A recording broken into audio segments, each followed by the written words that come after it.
pagi Bapak Ibu Jemaat Betania Alberto Solo Baru, jemaat yang dikasihi Tuhan. Kembali lagi di pagi hari ini kita mau sama-sama belajar, kita mau sama-sama mencari Tuhan, untuk sama-sama kita mengerti apa yang Tuhan mau untuk pagi hari ini.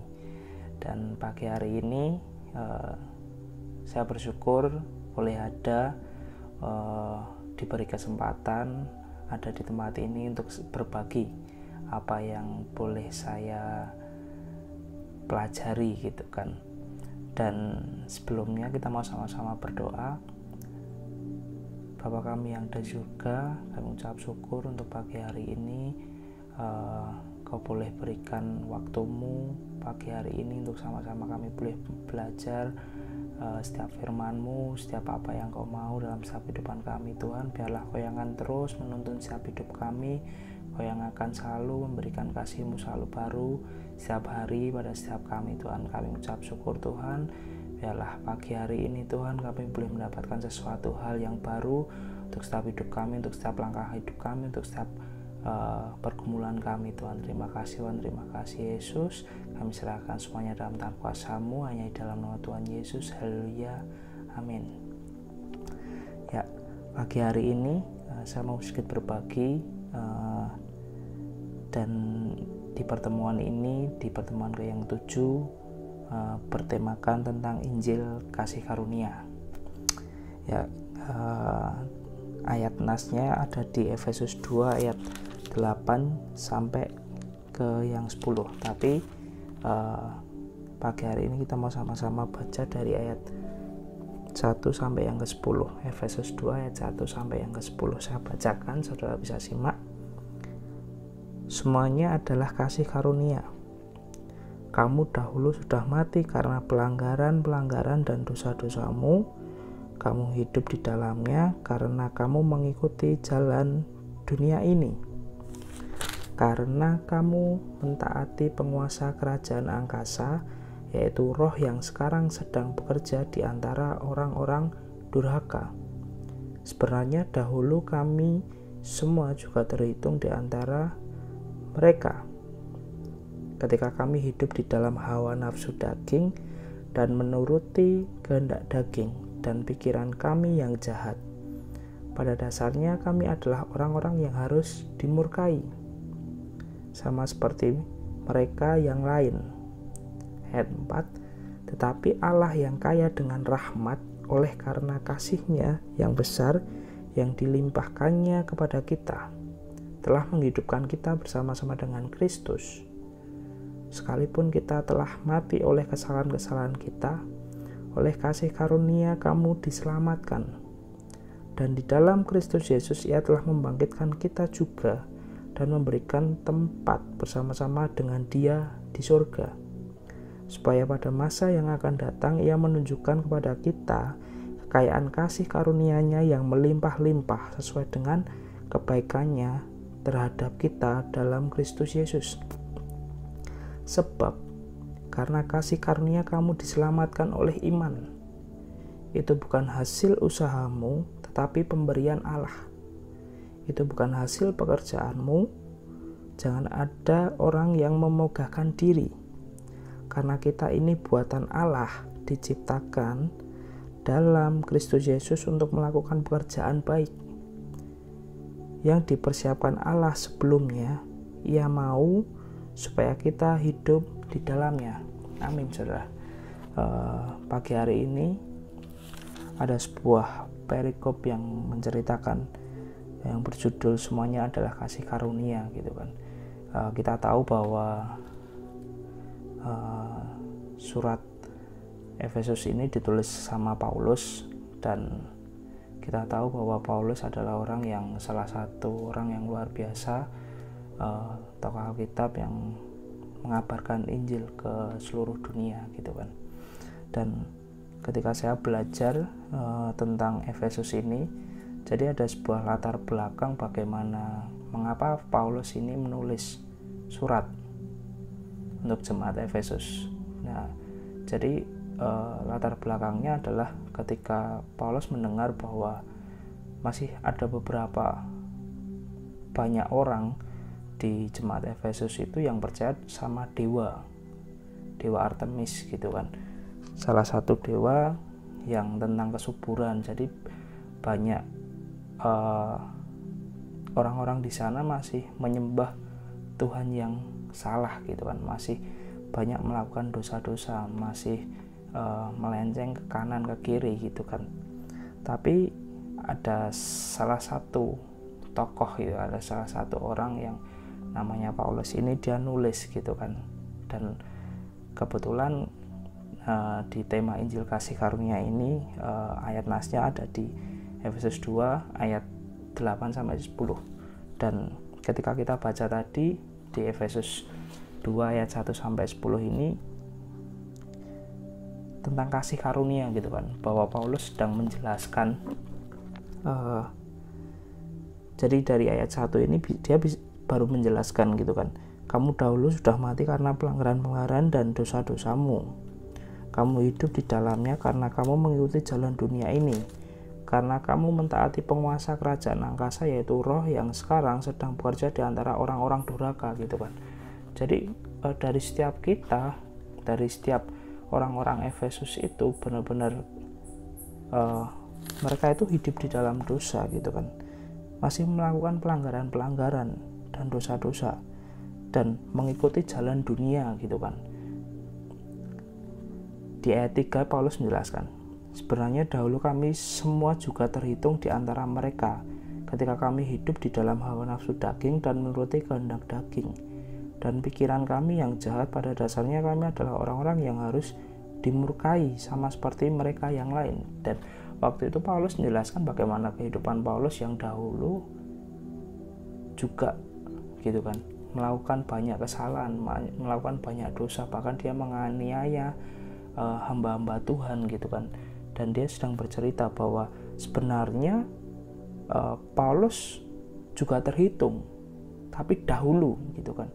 Sebenarnya Paulus juga terhitung dari salah satu orang yang dulu melanggar dosa gitu kan, yang harus dimurkai, pada murkanya yang harus dimurkai. Ya sama seperti halnya mungkin kehidupan kita gitu kan, ketika hidup kita mungkin masih banyak kesalahan gitu kan, kita harus benar-benar sadar dalam setiap kehidupan kita. Mungkin ketika saya boleh berbagi cerita, ketika dulu sebelum saya bertobat juga melakukan banyak dosa gitu kan, tapi ketika saya mengambil keputusan untuk mengikut Tuhan gitu kan, saya mencoba untuk berubah, saya mencoba untuk meninggalkan setiap dosa-dosa saya gitu kan.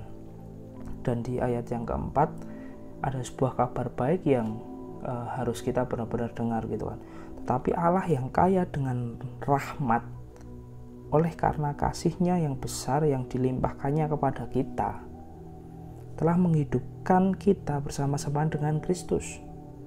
Sekalipun kita telah mati oleh kesalahan-kesalahan kita, oleh kasih karunia kamu diselamatkan.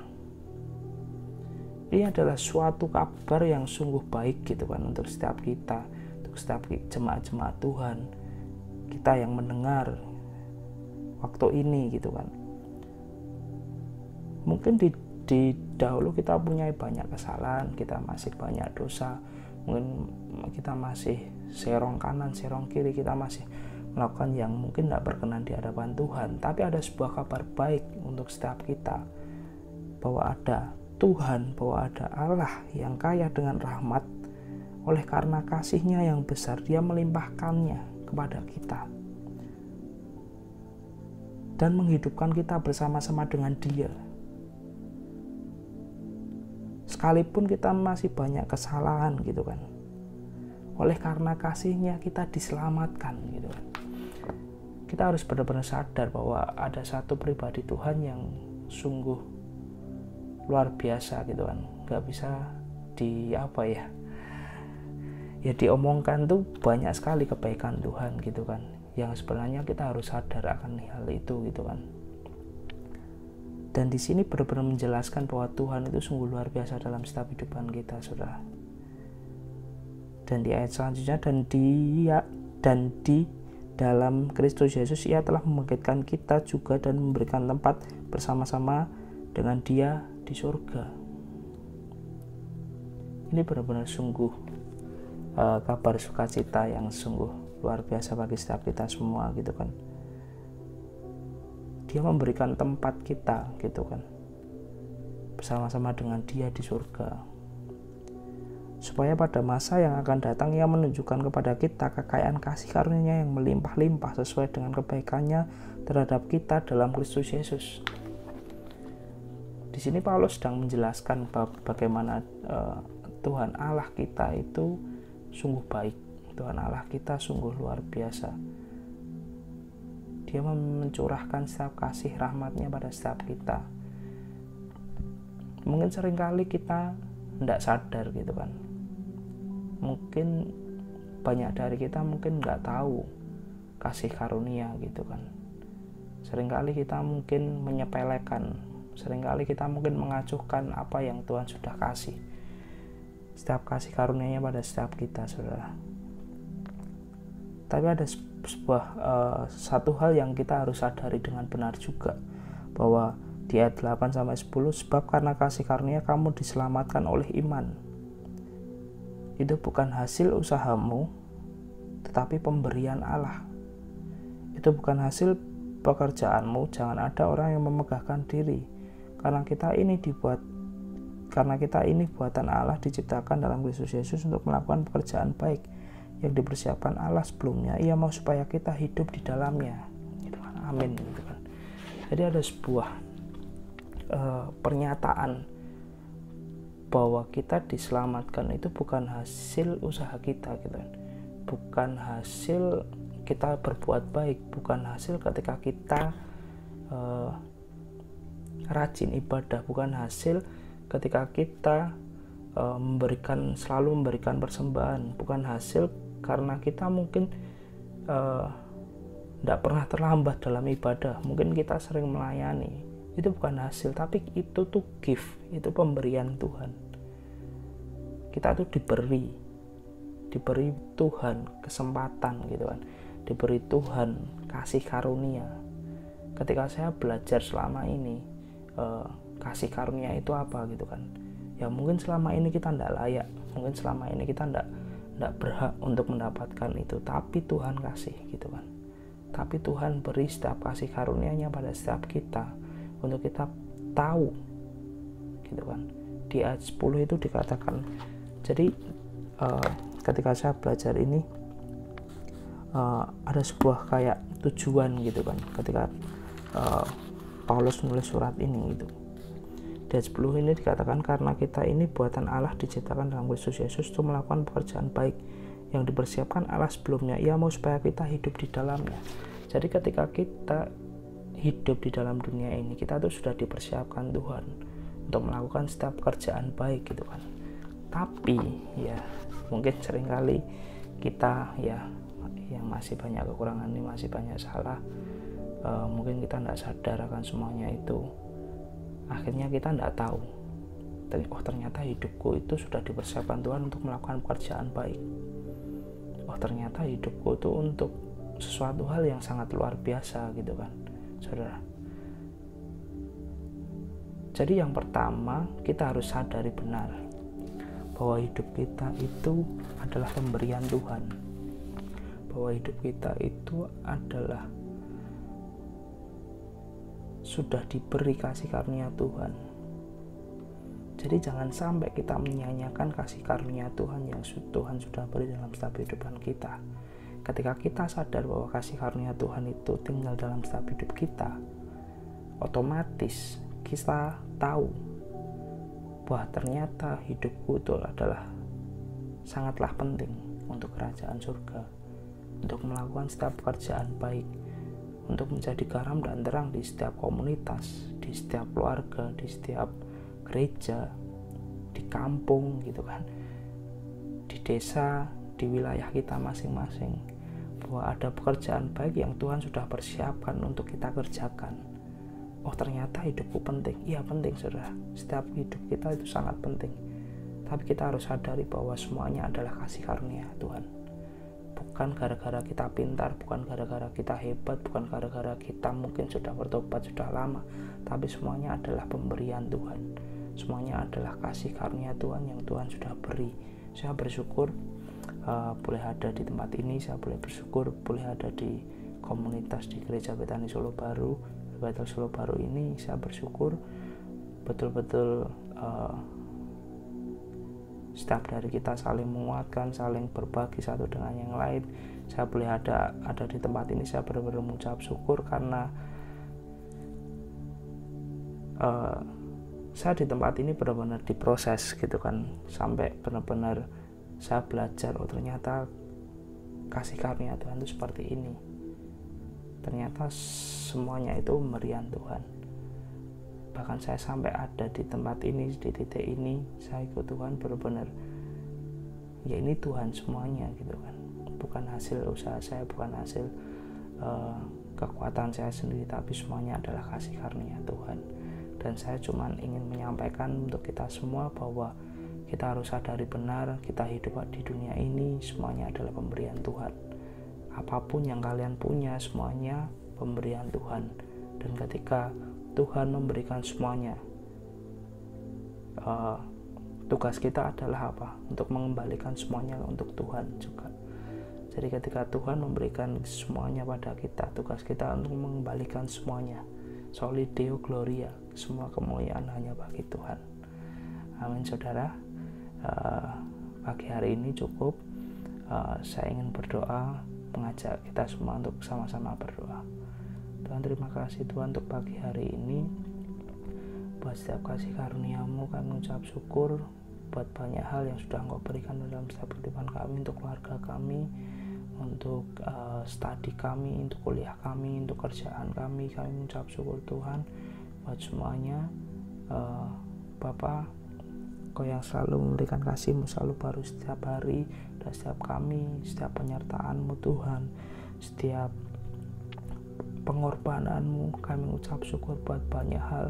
Setiap apapun yang sudah Kau berikan pada setiap kami Tuhan, kami mengucap syukur. Kami bukan siapa-siapa, kami yang kawanan kecil ini Tuhan. Kau yang selalu pelihara setiap kami, Kau yang selalu menuntun setiap kami. Ajari kami lebih lagi untuk menyadari benar bahwa semuanya ini pemberian dari-Mu Tuhan. Dan kami sama-sama berdoa Tuhan, biarlah setiap apapun yang sudah Kau berikan pada setiap kami Tuhan, biarlah hidup kami boleh menjadi jembatan, biarlah hidup kami boleh berkenan, biarlah hidup kami boleh memuliakan setiap nama-Mu Tuhan. Terima kasih Tuhan, terima kasih Yesus. Biarlah Kau yang akan menuntun setiap hidup langkah kaki kami, Kau yang akan selalu menopang setiap kami, Kau yang selalu menggandeng tangan kami Tuhan, karena kami tidak bisa berjalan tanpa-Mu Tuhan. Terima kasih Tuhan, terima kasih Yesus. Kami serahkan semuanya dalam tangan kuasa-Mu, hanya di dalam nama Tuhan Yesus. Haleluya, amin. Terima kasih buat jemaat-jemaat Betani Bethel Solo Baru. Biarlah kita selalu mengandalkan Tuhan, biarlah kita selalu sadar bahwa semuanya ini adalah pemberian Tuhan. Terima kasih, Tuhan Yesus memberkati.